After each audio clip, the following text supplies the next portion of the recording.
Aí eu brinco, né? Passa a semana de aula, né? Uma semana depois a gente esquece tudo. Títulos de crédito. Então, estamos estudando os títulos de crédito, né? E estamos estudando os atos cambiários, ok? Então, existem diversos atos que são praticados nos títulos de crédito e têm efeitos jurídicos, né? Então, além da própria emissão do título de crédito, né? Em si, eu posso ter atos que são praticados e que vão gerar efeitos. Né? Esses atos são chamados de atos cambiários. Né? O ato cambiário nada mais é que o ato jurídico que você estudou lá nas primeiras aulas de direito civil. Né? Então, existem fatos, né, sociais que não interessam para o direito, né? Existem os fatos jurídicos, ou seja, né, aqueles que interessam para o direito. Dentro dos fatos jurídicos tem os atos e os contratos, né? Mais ou menos isso. Você estudou isso com mais propriedade com a Natália, tenho certeza.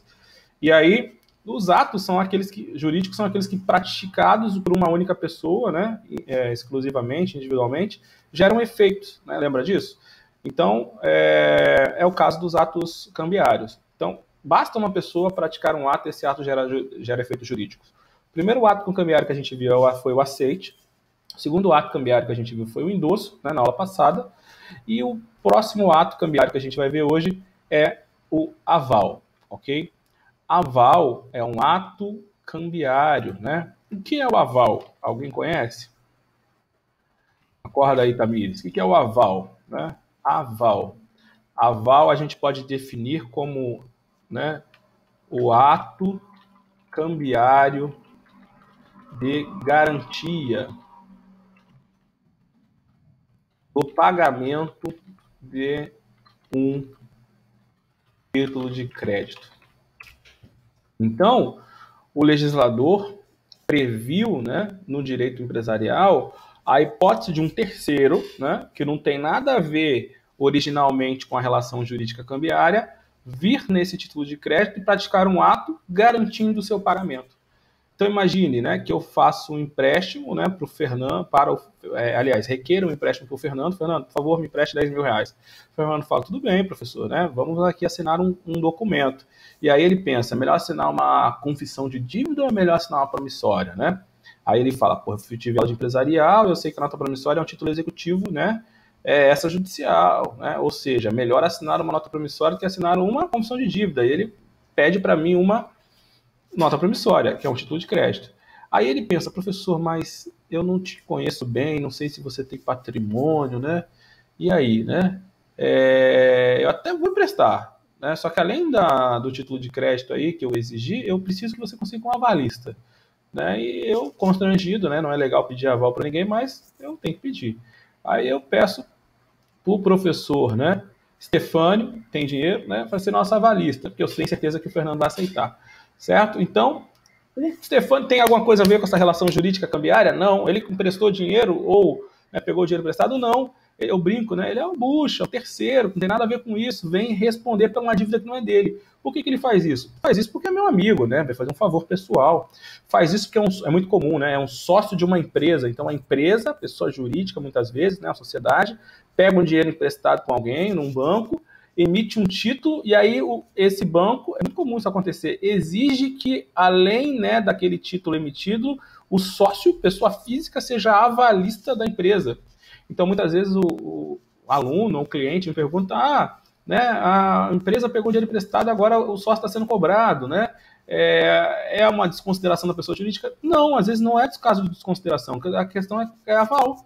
Né? O sócio prestou aval, nem sabe, né? Aquela história. Chega lá no banco, fala pro gerente, presta 10 mil aí, quanto eu vou pagar, e sai assinando. Então ele assina, né, ele assina duas linhas. Assina uma linha como representante comercial da empresa, certo? E, portanto, devedor, né, daquele título, daquela dívida, e assina a segunda linha como avalista. Ou seja, ele praticou um ato cambiário ali, muitas vezes sem saber, né, mas praticou um ato cambiário, né, de avalista, ou seja, ele garantiu o pagamento daquela dívida, certo? Então, esse, né, aval, ele vai ter dois sujeitos, né, já até falei um aí, né, o avalista, que é aquele que presta o aval, no meu exemplo, né, o Stefânio, ou o sócio de uma PJ que pegou o dinheiro emprestado, né? E do outro lado eu tenho o avalizado, que é aquele que recebe o aval, certo? Então, aval é um ato cambiário de garantia, é um ato de garantir o pagamento de um título de crédito, ok? O aval é uma garantia pessoal, não é isso? O que é uma garantia pessoal? A pessoa, né, física ou jurídica que presta aquela garantia, que é responsável pelo pagamento. A pessoa, né, e todos os seus bens, não é isso? A gente já sabe disso, né? No direito brasileiro, uma pessoa quando deve, na verdade, a responsabilidade é patrimonial e os seus bens, né, todos eles vão responder pela dívida, tá? É diferente das garantias reais, né? Que é diferente que das garantias reais. Lembra das garantias reais? É possível que eu contraia, né, uma dívida e ofereça uma garantia real? É possível, né? O que é uma garantia real? Né? Lembra? É direito civil, né? Você já estudou isso. Pode participar, fica à vontade, né? Para depois ganhar aquela nota de participação. O que é uma garantia real? Garantia real é quando eu ofereço uma coisa, né? Real não é coisa, lembra disso? Já esqueceu? Acorda, gente, vamos lá.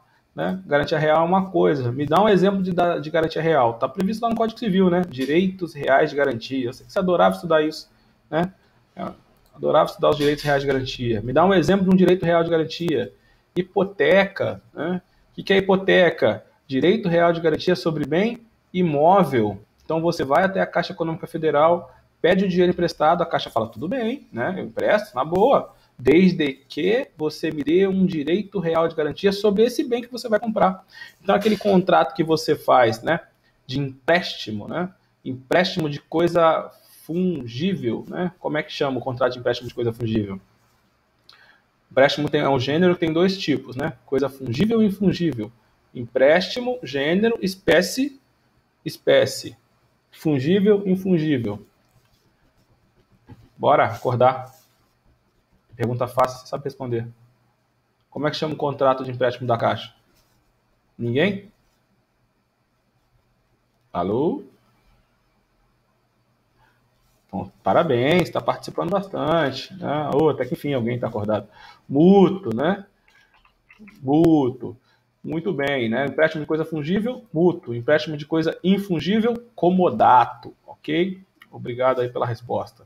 Então, aquele contrato que você faz, né, de financiamento bancário, ele é um contrato de mútuo e de garantia real, né? Hipoteca, que você concede à Caixa Econômica. No mesmo contrato, tudo é feito, né? É feito o empréstimo, é feito a compra e venda, né? Olha, já percebeu, é um contrato complexo, né? Porque tem uma compra e venda ali, tem um empréstimo mútuo e tem uma hipoteca no mesmo contrato, né? Agora tem outros, tem arrendamento, mas vamos trabalhar com a hipoteca, que é o nosso exemplo.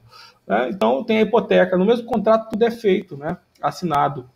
A hipoteca, galera, é um direito real, né? É uma garantia real que você concede do imóvel para a Caixa. Se você não pagar o financiamento, a Caixa, obviamente, vai poder executar aquela dívida, né? Perdão, aquele imóvel para garantir a dívida. É mais seguro um direito real do que um direito pessoal, porque a pessoa pode dever, mas pode não ter patrimônio. Né? Quando a pessoa se compromete, não necessariamente ela vai ter patrimônio. Ou pode até ser que ela tenha, mas ela venda esse patrimônio, né? Não tem controle. Então eu tenho aí, né, um exemplo, né, de direito real. O penhor e a anticrédito são exemplos de direitos reais, tá? Só corrigindo aí, Ariane. Direitos reais, tá? Isso, o penhor também é um direito real. Penhor é o direito real, né, sobre coisa móvel, né? Ao contrário, né, paralelamente ao direito real sobre coisa imóvel, que é a hipoteca. Aí tem penhor, anticrese, sei lá o quê, né? Direito civil, né? Pergunta para a Natália. Né? Quem é que dá aula de direito civil para vocês? Mas só para fazer esse paralelo aqui que eu acho importante, tá? Você estudou, tu sabe. Então, direito pessoal, diferente de direito real. O aval, ele é um direito muito parecido com outro direito pessoal que você estudou também no direito civil, que é a fiança. Lembra da fiança? A fiança também é um direito real de garantia, né? Perdão, um direito pessoal de garantia. Mas a fiança é um contrato, diferente do aval, que é um ato cambiário. A fiança é um contrato, tá? Então, a fiança é parecida com o aval no sentido, né, no sentido de ser uma garantia, mas é diferente, né, já de início, por ser um contrato. Tá? As garantias pessoais também são chamadas de garantias fidejussórias, né? Lembra desse nome, né? Garantias fidejussórias, né? De vínculo subjetivo, natureza pessoal. Importante lembrar desses nomes chatinhos, né? Vamos lá, né? É tudo igual. Professor, só uma pergunta. Então, no caso, se essas garantias pessoais elas se baseiam na fidelidade, né, do garantidor em cumprir as obrigações caso o devedor não faça, não é isso? Perfeito, por isso que chama fidejussória, né, na fidelidade, né, no compromisso do garantidor em pagar a dívida. Exatamente isso. Tá certíssimo. Obrigada. Ok? Então, o aval se diferencia da fiança porque, primeiro, o aval é cambial, né? E a fiança não é. A fiança é uma garantia comum lá do direito civil. O aval é uma obrigação autônoma, né? Uma vez prestada, né? Ela se desvincula da sua origem, né? O aval é uma garantia autônoma. Se eu morrer, né? Morri, né? O avalista, o Estefânio, deixa de dever? Não, continua devendo, né? O vínculo permanece, independente do que acontecer com a garantia, né? Com o garantido, né? Com o avalista, a obrigação permanece. E você já estudou em direito contratual que a fiança é uma obrigação que acessória, não é isso? Ou seja, né? Depende da obrigação principal. Uma invalidade na obrigação principal invalida a obrigação acessória. Lembra disso, né? Lá no Código Civil, artigo 837 lá do Código Civil fala disso, né? O aval tem que ser prestado no próprio título, em regra, né? Por quê? Porque é título cambiário. A fiança pode ser feita num documento à parte. Não necessariamente, né? Aí, eu fiz um contrato de fiança, estava junto, mas isso é uma faculdade. Aqui é uma obrigação, né? O aval é uma responsabilidade solidária, né? Solidária, lembra? Quando eu tenho mais de um devedor garantindo o pagamento de uma dívida, eu tenho uma responsabilidade solidária ou subsidiária. O aval, a responsabilidade é solidária, né? O devedor avalista, ele responde integralmente pela totalidade da dívida junto com os demais. Significa dizer que o credor, né, desse título de crédito pode cobrar do devedor e do avalista, né, em conjunto ou isoladamente, certo? O Fernando, né, não pago esse título no vencimento, pode cobrar de mim, pode cobrar do Stefano, de um ou de outro, isoladamente, né, em conjunto ou isoladamente. É diferente da responsabilidade subsidiária, em que eu tenho né, um primeiro devedor e um segundo devedor, um principal e um subsidiário. Né? A fiança, em regra, né, segundo o Código Civil, é uma responsabilidade subsidiária. Primeiro se cobra do afiançado, depois se cobra do fiador. Ok? É assim na fiança. Ah, professor, mas eu posso escrever de forma diferente? Eu posso. Então, inclusive, os bons contratos de direito de locação, cadê o Fernando está falando de locações aí. Uma das cláusulas que tem que ter, né, se o contrato for bom, então por isso que quando o modelo é isso, né? Eu posso pegar o modelo na internet? Pode, só que você tem que ler e saber o que você está fazendo. Por quê? Porque senão pode estar pegando o modelo merda, não é isso? O problema não é pegar o modelo da internet. O problema é que algumas pessoas pegam o modelo e sequer trocam o gênero, né? Olha que loucura, né? É homem, modelo e a mulher, no caso concreto.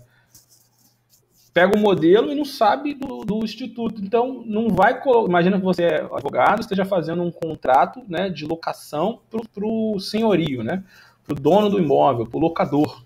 O que você deve colocar, né? Necessariamente, que a fiança concedida naquele contrato, ao contrário do que estipula o Código Civil, né, vai ter responsabilidade solidária. Ou seja, o devedor ou fiador vai responder de forma solidária com o locatário, né?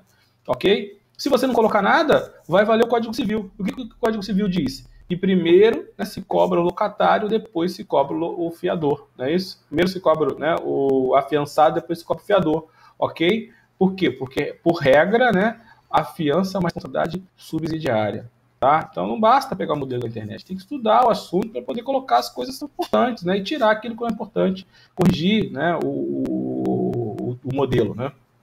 Tipo modelo, só que você tem que ler com calma, atenção, se não sabe muito bem o assunto, não lembra, estudar o assunto, para poder fazer o modelo, né, para poder, na verdade, transformar o modelo num contrato decente, né, que tem as cláusulas, né, necessárias para proteger o seu cliente. Uma das cláusulas que eu acho necessária, importante, né, no contrato de locação com fiança é isso, né, é tirar, né, a natureza subsidiária da fiança e dar a natureza solidária da fiança, que é melhor para o seu cliente, certo? Então, né, e aí você vai se lembrar, né, não sei se você se lembra, né, a solidariedade, né, quando a gente dá aula, né, sobre um assunto, algumas coisas são mais importantes, a gente fala mais, né, tá no Código Civil. A solidariedade não se presume, né, eu lembro do professor falar disso até hoje, né, decorre da lei ou, né, do acordo da vontade das partes. Então, se a lei não diz que é solidária, a parte tem que colocar no contrato, se não for, vai ser subsidiária, certo? Na fiança, tem o que a gente chama de benefício de ordem. Lembra do benefício de ordem, benefício processual? Que não acontece no aval. O que é o benefício de ordem? Alguém se recorda? Já viu isso no processo civil, né? O benefício de ordem é o fiador poder indicar bens do afiançado para que respondam primeiro antes de ter os seus bens penhorados.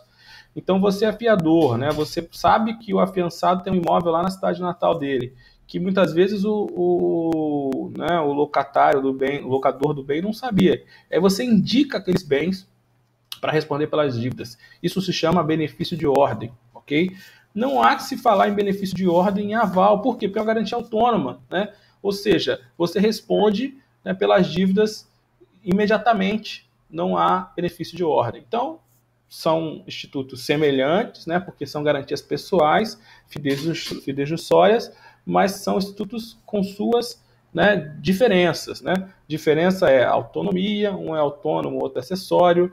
Diferença é, né, um é solidário, o outro é subsidiário.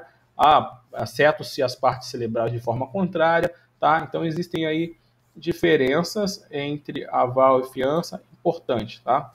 Ok? O que mais que eu tenho que falar para você, né, a respeito do aval? Como é que o aval ele é praticado, né? Como é que eu imagina o título de crédito aí, a nota promissória, que o garantidor não é protegido pelo benefício de ordem, né? Sim, né? Exatamente. Na verdade, o benefício de ordem só é previsto para a fiança, não tem essa previsão para o aval, e além de não ter a previsão, ele é incompatível com a natureza do instituto. Né? O avalista não é garantido pelo benefício de ordem. O avalista é um garantidor, né? Tá certo. Ok? Então, incompatível com o instituto e sequer tem previsão legal. Diferente do civil, que tem previsão expressa. Isso aí. Como é que eu pratico o aval, né? Como é que eu formalizo o aval? Eu vou assinar, né, o título de crédito, né, junto ou melhor dizendo, o avalista vai assinar o título de crédito.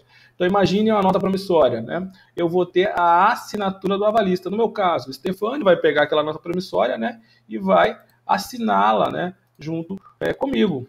Essa é a forma, né, de você praticar o aval. Né? Como é que eu pratico o aval? Através da assinatura do avalista no título. Vou pegar aqui o modelo, aquele que a gente viu na outra aula.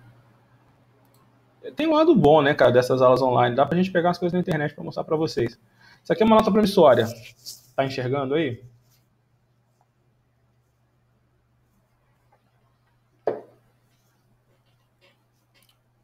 Eu só não consigo olhar o chat, porque eu estou olhando a tela para vocês, compartilhando com vocês. Aparecendo sim, professor. Obrigado. Para quem não conhece a nota promissória, está aqui, né? Uma nota promissória. Então, imagine, né? Eu, né, aos dias, né, vou colocar o valor, né, vencimento, data de pagamento, valor da dívida, aos dias 10 de abril do ano de 2000, né? Obviamente, isso aqui está antiga, teria que ser 2020, sei lá, ou mais, 2021. Pagarei por essa nota promissória a estelionato, né? Estelionato, no nosso exemplo, é o Fernando, né? Aí, Fernando, estelionato. CPF, a quantia acima indicada. E repetir aqui o valor, né, de R$1.000. A gente vai ver, quando a gente estudar a nota promissória, que esse modelo aqui que a gente encontra na papelaria para comprar não é obrigatório, tá? É facultativo. Eu poderia fazer num papel, né, qualquer, numa folha de caderno, né, no computador, no Word, não tem problema nenhum, tá? Mas por muito tempo, né, vendeu-se modelos de nota promissória em papelaria e também não está errado, né? Não é obrigação, mas também não está errado você usar o modelinho.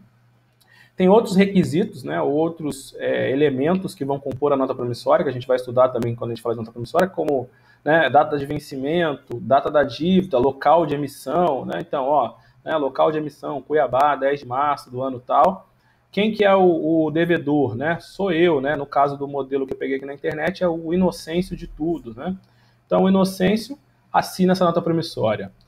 Como é que eu formalizo o aval, que é o que a gente está estudando? Com a assinatura do avalista no título, né? Olha aqui, né? O Pedro Laranja, né? É o nosso Stefânio aí no nosso exemplo, ok? Então, ele viria ao título de crédito e assinaria o título de crédito. Veja, né? O Stefânio deveria assinar o título de crédito. Então, a gente diz que o aval ele é formalizado através da assinatura, né? Através da assinatura do avalista na frente do título. Como é que chama a frente do título? Já te ensinei, né? Tem o verso, que é as costas, e tem a frente, que é o anverso, tá? Importante não esquecer desses conceitos. Então, o anverso é a frente do título. Essa é a regra. Posso fazer um aval no verso? Posso, mas eu tenho que identificar o ato, ok? Para não confundir com outros atos que já acontecem no verso, como o caso do endosso, tá? Regra geral, o aval é formalizado através da assinatura, né, do avalista no anverso do título, ok? Eu posso fazer o aval de duas formas, né? Simplesmente assinar, né? Ou assinar e identificar o avalizado. Então, vamos lá. O aval pode ser em branco ou o aval pode ser em preto. O que é o aval em branco? Aquele que o avalista não identifica o avalizado. É isso que eu te mostrei aí. O cara foi lá e assinou, né? E o aval em preto é aquele em que o avalista identifica o avalizado. Então, o Stefânio ia dizer, avalizo Medina e assino. Ou seja, estou identificando o avalizado. A gente vai ver daqui a pouco que, se tiver só um devedor, não tem muito sentido, né? Fazer um aval em preto não vai mudar nada, porque na prática só há alguém ou uma pessoa a ser garantida. Mas se houver mais de um devedor, aí a importância de haver, né, o aval em preto para poder identificar quem está sendo garantido. Além do aval em preto e aval em branco, a gente tem também o aval total, né, e o aval parcial. É importante porque nos outros, né, porque os efeitos, né, são diferentes. Lembra quando a gente falou do endosso que era importante? Porque, né, o endosso total e parcial tem um efeito. O aceite total e parcial tem um efeito. Então, isso aqui cai em prova, eu acredito que por isso, né? Por quê? Porque em cada ato cambiário eu tenho uma consequência jurídica, né, por ele ser parcial ou não. Então, antes disso, né, o que é um aval total, né? Também é chamado de aval completo, também é chamado de aval sem limitações, né? Aí depende do examinador como é que ele quer te perguntar. É o aval que o avalista garante o título na sua integralidade, né? Ou seja, a dívida de 10 mil reais e o avalista vai pagar os 10 mil reais. Ponto, né? Então, o aval total é aquele que o avalista garante o título na sua integralidade.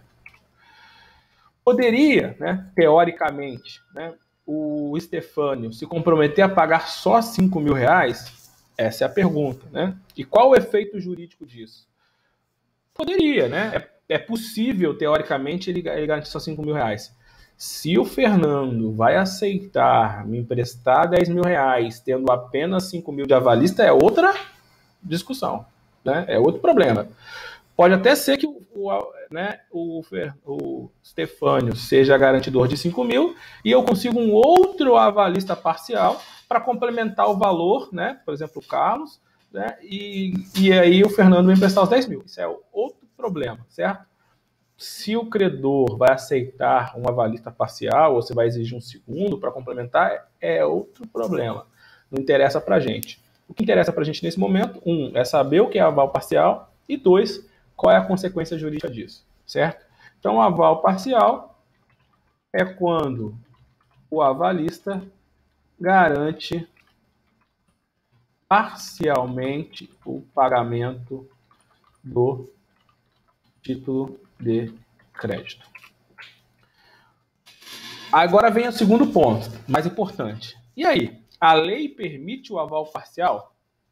Lembre-se que quando a gente estudou o aceite, né, o aceite parcial ele era possível, só que ele tinha um efeito jurídico.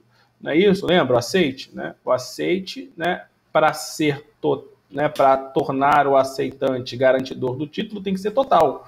Porque o aceite parcial, né, não torna o aceitante devedor principal do título. Permanece o sacador, lembra disso? Como o devedor do título. Quando a gente chegou no endosso, a gente falou, e o endosso parcial, ele é possível? Não, a lei sequer... Isso, a cadeira está fazendo barulho. A lei sequer reconhece, né, o endosso parcial. A lei diz que o endosso parcial ele é nulo, lembra disso? Por quê? Porque vai contra o instituto o princípio da cartularidade. Não tem como eu dividir o título de crédito, transferir parcialmente o título, portanto o endosso parcial é nulo, certo? Só um paralelo aqui com os outros atos cambiais que a gente já viu. Agora vamos para o aval. E aí?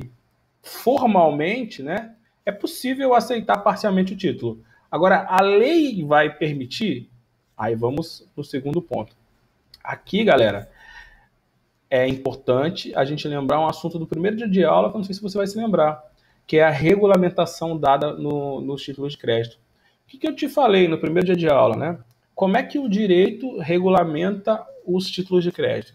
Eu te falei que os títulos de crédito são documentos antigos, né? São documentos que já existem há muito tempo, porque regulamentam o comércio e a atividade comercial já existe há muito tempo, não é isso? Então, há muitos anos, né, os empresários, né, até então chamados de comerciantes, praticam comércio e há muitos anos o direito empresarial já regula, né, os títulos de crédito. Inclusive, o primeiro título de crédito é um título de crédito da idade medieval, em que, né, era uma carta, né, de troca, que é o que a gente conhece hoje como letra de câmbio. Então, há muitos anos os países negociam e se utilizam dos títulos de crédito. E além disso, né, o comércio ele ultrapassa fronteiras, ou seja, um comerciante negocia com um comerciante de outro país.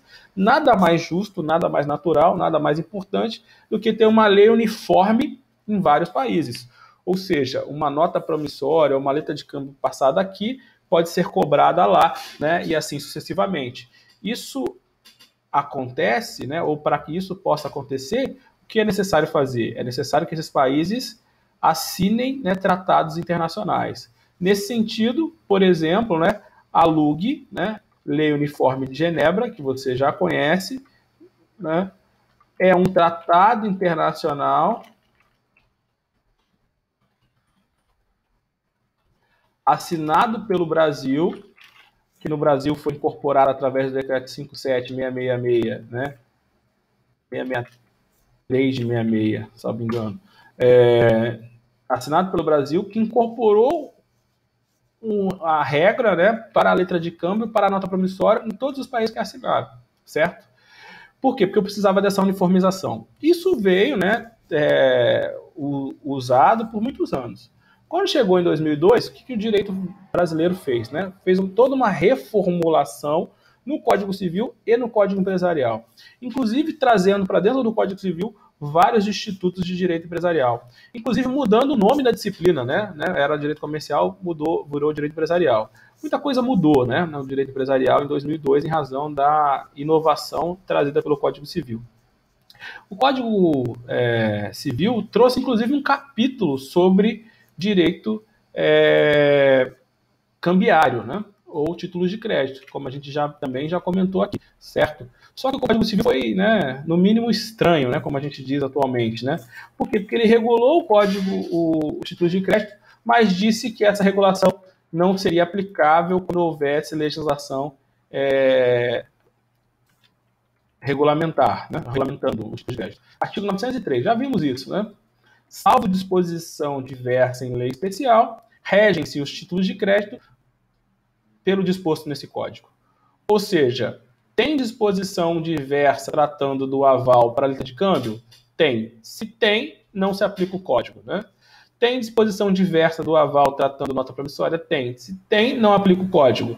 Tem disposição diversa tratando do aval no cheque? Tem. Então, não aplica o Código. Olha que legal, né?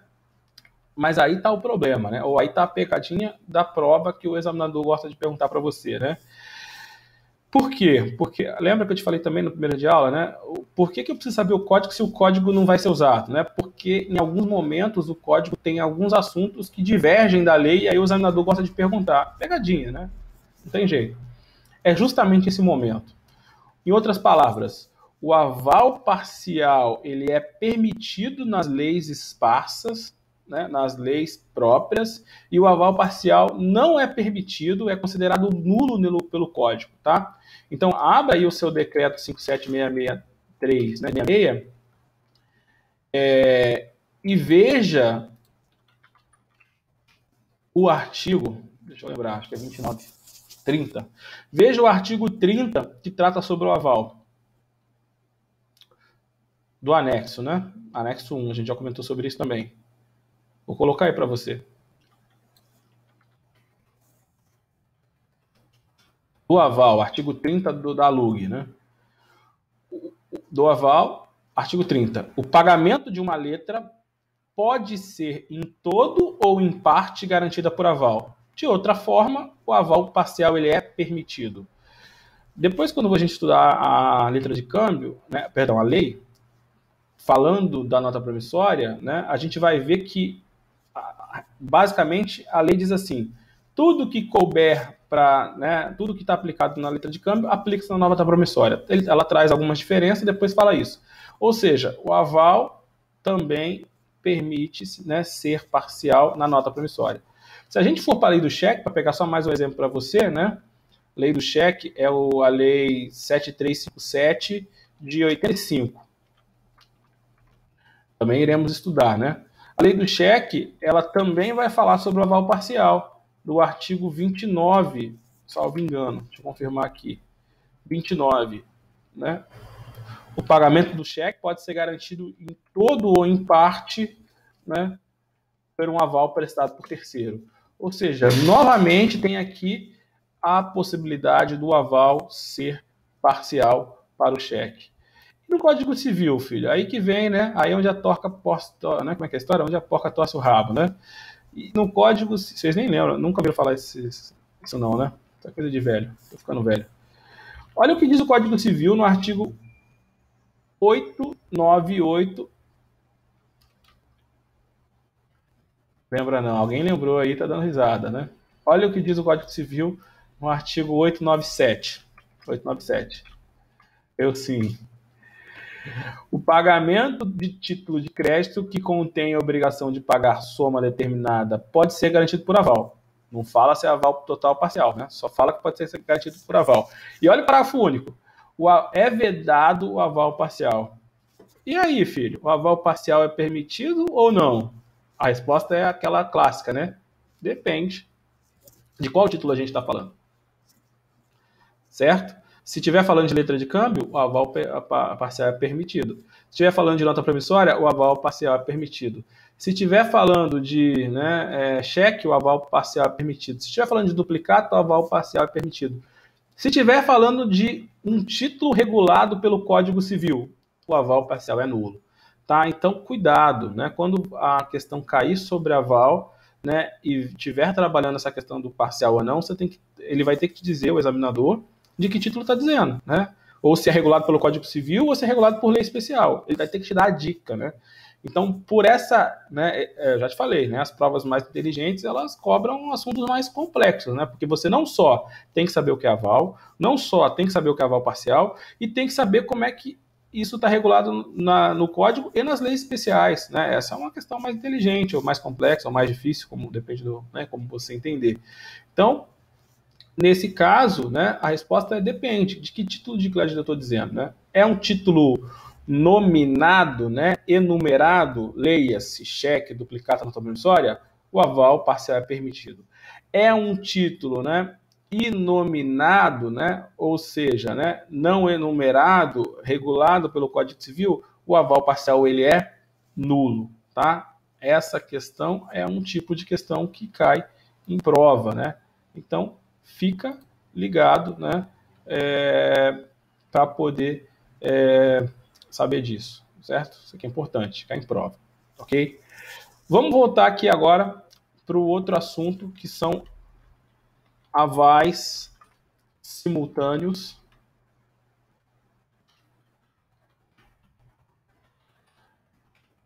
Alguma dúvida até aí? E avais sucessivos. O que são avais simultâneos e o que são avais sucessivos? Né? Continuidade aí ao assunto.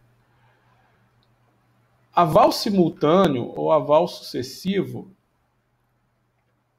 acontece quando eu tenho 2 ou mais avais. Então, imagine o meu exemplo, né? Eu emiti a nota promissória para o Fernando e dessa nota promissória, né, o Stefânio foi avalista.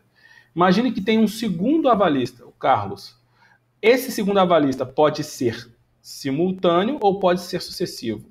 O que é uma avalista simultâneo? O que é um aval simultâneo?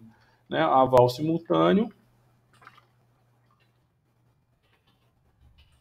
é quando há 2 ou mais avalistas garantindo o mesmo avalizado.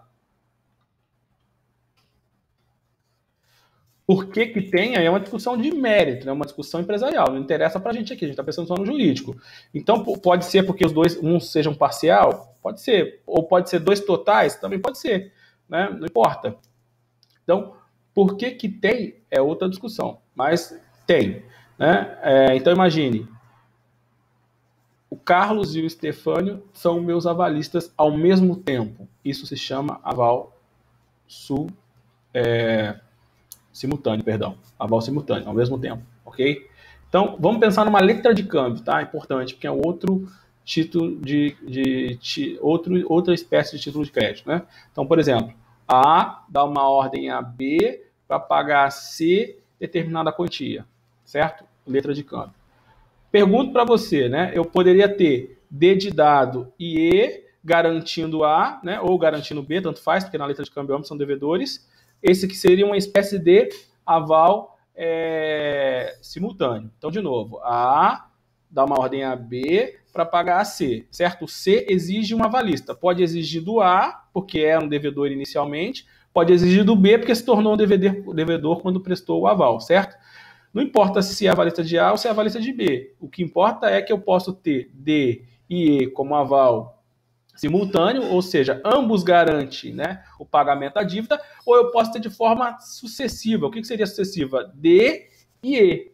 Ou seja, o aval sucessivo é quando um avalista garante outro avalista.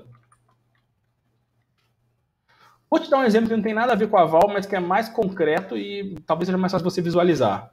Imagina que você, a empresa, sei lá, a Angra 3, né, vai fazer um seguro para a Angra 3 com uma seguradora aqui no Brasil, certo? Então ela vai fazer um seguro com a Líder Seguradora, sei lá, né, com a Porto Seguro, ficar mais fácil, mais conhecido.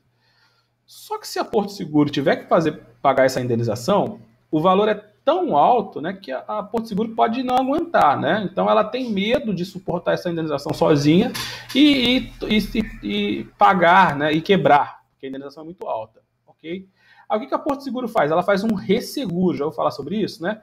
Então ela procura uma outra seguradora. No Brasil existe uma resseguradora. Inclusive saíram jornais aí, né? A ação tá R$7, né? Era 40 ano passado. Cadê o Fernando que tá investindo em ações, né? Era 40, R$7. Por causa de problemas aí, de escândalos. Então tem uma resseguradora que se chama, no Brasil, o que o Brasil fez, né? Todas as seguradoras, Porto Seguro, Bradesco, criaram uma outra seguradora que chama IRB, né? Instituto de Resseguradora do Brasil, que faz o resseguro. Ou seja, a Porto Seguro contrata o IRB para que, caso ela tenha que pagar a indenização, ela, né, ela tenha esse resseguro, ou seja, ela tenha o seguro do seguro, certo? O seguro do seguro é como se fosse o aval do aval. Então, imagine, A tem um avalista D e o D tem um avalista E. Então, a diferença entre o aval simultâneo e o aval sucessivo, porque no aval simultâneo eu tenho 2 ou mais avalistas garantindo um mesmo avalizado. E no aval sucessivo eu tenho, né, avais, a gente diz que são avais de avais, né? Ou seja, um avalista garantindo o outro avalizado. Qual a diferença, além do nome, né? A diferença é a forma de garantia. No aval simultâneo, imagine que, né, o Carlos, né, e o Stefânio sejam meus avalistas simultâneos, ou seja, os dois estão ao mesmo tempo garantindo a minha dívida. Se o aval for total, né, o parcial é diferente. Se o aval for total, o Stefânio é responsável por pagar 100% da minha dívida, não é isso? O Carlos é responsável por pagar 100% da minha dívida, e caso o Stefânio ou o Carlos pague a dívida, eles vão poder cobrar de mim, óbvio, porque eu sou avalista. Mas entre eles, a discussão, né, a importância da questão está entre eles. Em sendo os dois, ao mesmo tempo, avalista simultâneo, o avalista simultâneo que pagar a dívida, por exemplo, o Stefânio, pode cobrar do outro avalista a cota parte correspondente. Então, imagine, né, esse aqui pagou, né, o outro tem que pagar metade. Então, imagine que a dívida seja de 10 mil reais e o Stefânio tenha dado um aval total e o Carlos também tenha dado um aval total para mim, ao mesmo tempo. Então, o Stefânio pode cobrar 10 mil reais de mim e caso, né, ele tenha pago, ele pode cobrar 5 mil reais do Carlos. Por quê? Porque eles dividem a responsabilidade. Então, no aval simultâneo, né, o avalista que pagar a dívida pode cobrar a cota parte correspondente dos outros avalistas. No meu exemplo era 2, então era metade. Se fosse 3, era 1/3, né? 0,33 e assim por diante. Por quê? Porque é como se eles dividissem a responsabilidade, ok? É óbvio que se o avalista, né, pagar a dívida que é minha, depois ele pode entrar com uma ação de regresso e cobrar a integralidade, ok? Já no aval, né, sucessivo, não funciona assim. Como é que é no aval sucessivo? No aval sucessivo, né, o avalista garante outro avalista. Então seria assim, né, o Stefânio garante o meu pagamento e o Carlos garante o pagamento do Stefânio. Mudou a sequência, mudou a ordem. Então imagine, né, eu não paguei a nota promissória para o Fernando. O Fernando pode cobrar de mim? Pode, né? Estamos diante de um aval sucessivo, em que existe o Stefânio como meu avalista e existe o Carlos como avalista do Stefânio. De quem que o Fernando pode cobrar mais? De todos os avalistas, ok? Então ele pode colocar no polo passivo dessa execução, eu, que sou o devedor principal, né, o emitente da nota promissória, pode colocar o Carlos e pode colocar o Stefânio. Se o primeiro a pagar esse título seja o Stefânio, por que é o Stefânio? Não importa, né? Porque foi o primeiro a ser citado na execução, porque foi o primeiro a saber da dívida e quis pagar para não ter os seus bens penhorados, ele foi lá e pagou. Isso importa pra gente. O Stefânio vai poder cobrar de mim a dívida, porque ele, né, é meu garantidor e ele se subroga no direito do credor quando ele paga essa dívida. O Stefânio pode dividir a dívida com o Carlos? Não. Por quê? Porque aqui o aval é diferente. Aqui o aval é, né, sucessivo. Aqui, na verdade, o Stefânio está sendo garantido. Portanto, não há que se falar em divisão da dívida.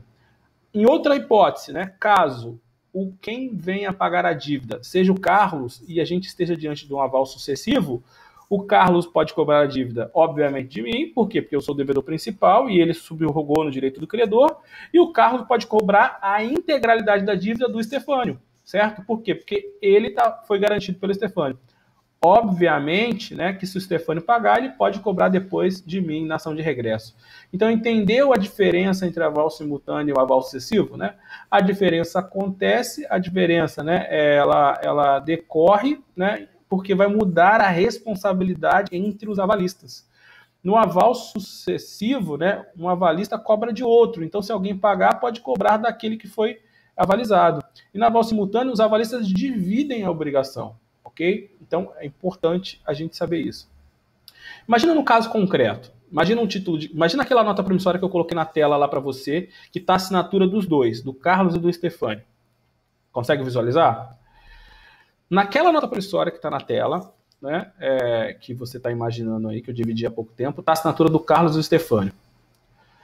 Aí vem a discussão, vem o problema e vem a súmula que a gente vai tratar agora. Se o aval for em branco, significa dizer que o Carlos simplesmente assinou, o Stefano simplesmente assinou, ok? Se o aval for em preto, né, o que acontece? O Carlos disse avalizo fulano e o Stefano diz avalizo fulano. Imagine o caso concreto, né? Foi emitida a nota promissória por mim, né? Foi emitida e não foi paga, o Carlos e o Stefano assinaram. Os dois receberam a citação lá no processo de execução. O que é melhor para o Carlos, o que é melhor para o Stefano? Em outras palavras, se fosse o Carlos, o que você iria dizer? Aqui se trata de um aval sucessivo, concorda comigo? Por quê? Porque o Carlos ia querer dizer que, na verdade, ele estava avalizando o Stefânio, e por quê? Porque, obviamente, caso ele visse a pagar o título, ele poderia cobrar 100% do título do Stefânio, certo? O Stefânio, por sua vez, o que ele ia dizer? Não, aqui, na verdade, é um aval que simultâneo. Por quê? Porque, na pior das hipóteses, se ele viesse, né, a ser chamado a pagar o título, ele iria o quê? Né, poder dividir a dívida com o Carlos. Ou seja, existiu essa discussão na jurisprudência já há muito tempo atrás, de ter mais de um avalista no título e as partes não identificarem o tipo de aval e a jurisprudência tem que decidir. E aí, né? Se trata de um aval simultâneo ou se trata de um aval sucessivo? Conseguiu visualizar, né, que em sendo um aval simultâneo, a responsabilidade dos dois vai ser uma, né, entre eles, e em sendo um aval sucessivo, a responsabilidade dos dois vai ser outra entre eles.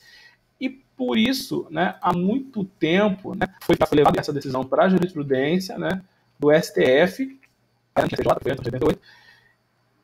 e a jurisprudência, né, editou uma súmula, né, regulando isso. 189 do STF. O que diz a súmula 189 do STF? Aval em branco e superpostos consideram-se simultâneos e não sucessivos. Vou colocar aí para você. Tá, então, se cair em prova, tem que saber, né? Avais em brancos e superpostos consideram-se simultâneos e não sucessivos. Tá? Então, no meu exemplo concreto, né? Uma nota promissória com assinatura de 2 avalistas em branco. Portanto, eu não sei se os, né, tem 2 avalistas, se ambos estão avalizando o devedor principal, que sou eu, ou se um é aval do outro. Percebeu a diferença? Né? Então, se não dá para mim saber, eu aplico o que? A súmula, né? Ou seja, avais em brancos e postos ao mesmo tempo considera-se o quê? Né? Simultâneos, ou seja, praticados ao mesmo tempo a favor do devedor e não sucessivos. Em outras palavras, ou a contrário senso, né? Eu posso dizer que para mim fazer avais, né, sucessivos, eu preciso, em razão da súmula, fazer o que? Em preto. Ou seja, para que o aval fosse em preto, o Carlos deveria dizer avalizo Stefânio. Por quê? Porque se ele simplesmente assinar, vai ser considerado um aval o quê? Simultâneo. Tá? Isso ainda cai em prova, né, em razão de ser um conteúdo que exige uma complexidade maior do assunto. E além da súmula também, que você sabe que é importante aí cair em prova. Alguma dúvida?